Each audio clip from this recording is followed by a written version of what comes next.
ঘর ভরে থাকবে আপা। ভালো থাকিস। ও থাকুক ওর মতো, আমরা চাই।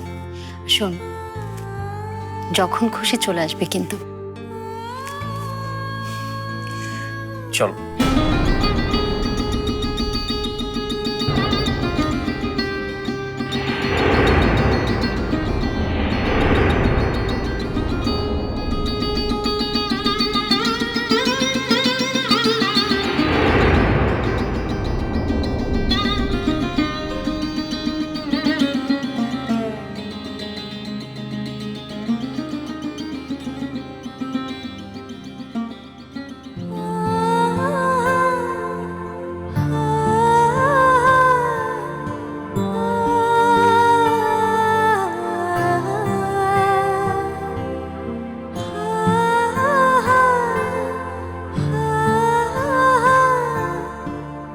সত্যি আপনি খুব ভাগ্যবান ইমরান সাহেব। কথা শুধু তারই ছবি আঁকে যাকে ও পছন্দ করে। ও কখনো আমার ছবি আঁকেনি।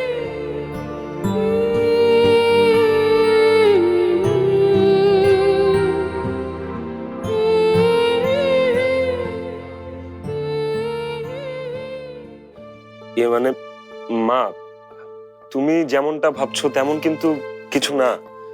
আমাদের মধ্যে এখন পর্যন্ত কিছুই হয়নি। তাহলে হওয়া না? কি?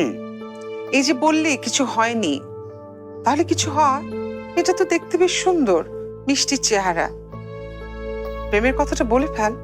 মা তুমি না, আর দূর, তোমার সাথে আমি এসব বিষয় নিয়ে কথা বলবো নাকি? কেন আমার সাথে বলবি না?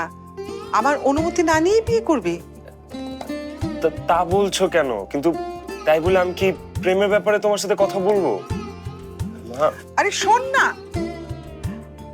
যদি মেয়েটাকে এখনো প্রেমের কথা না বলে থাকিস তাহলে আর কিছু বলার দরকার নেই। কি? কেন? একবারে বিয়ের কথা বলে ফেল।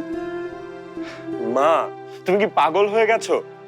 ঠিক আছে ঠিক আছে, আমি ওকে পছন্দ করি। হ্যাঁ ভালোবাসি, কিন্তু আমি তো জানি না ও আমাকে ভালোবাসে কিনা। আর এখনই বিয়ের কথা বলবো নাকি? বলবি। বিয়ে করার জন্য যা বলতে হয়, যা জানতে হয় সব জানবি। আর মেয়ে যদি রাজি হয় তাহলে আগামী মাসে তোর বিয়ে দিয়ে দেব। মানে কি? এখনো তো প্রেমই করলাম না। মেয়ে যদি রাজি থাকে তাহলে বিয়ের পর সারা জীবন প্রেম করবি। জানি না মা, যাও তো। তোমার কথা আমি কিচ্ছু বুঝি না মা।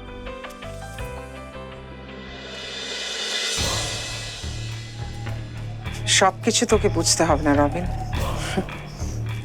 কিছুটা আমাকে বুঝতে দে, কারণ এই বাড়িটা আমি তোর থেকে অনেক ভালো বুঝি।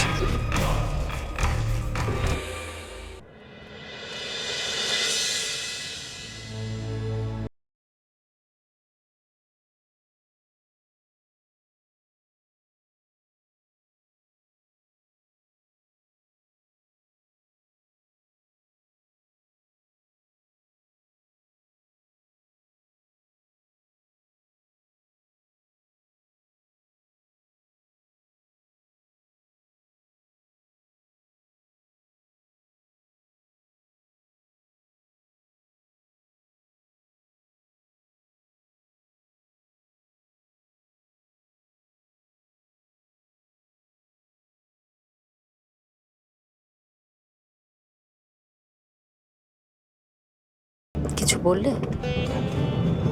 কই না তো।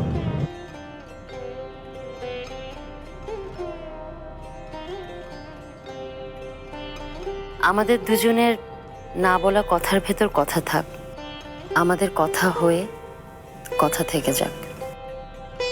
যে পরীক্ষায় আজ আমি নেমেছি সেটা ক্রমেই অগ্নি পরীক্ষা হয়ে উঠছে সামনে।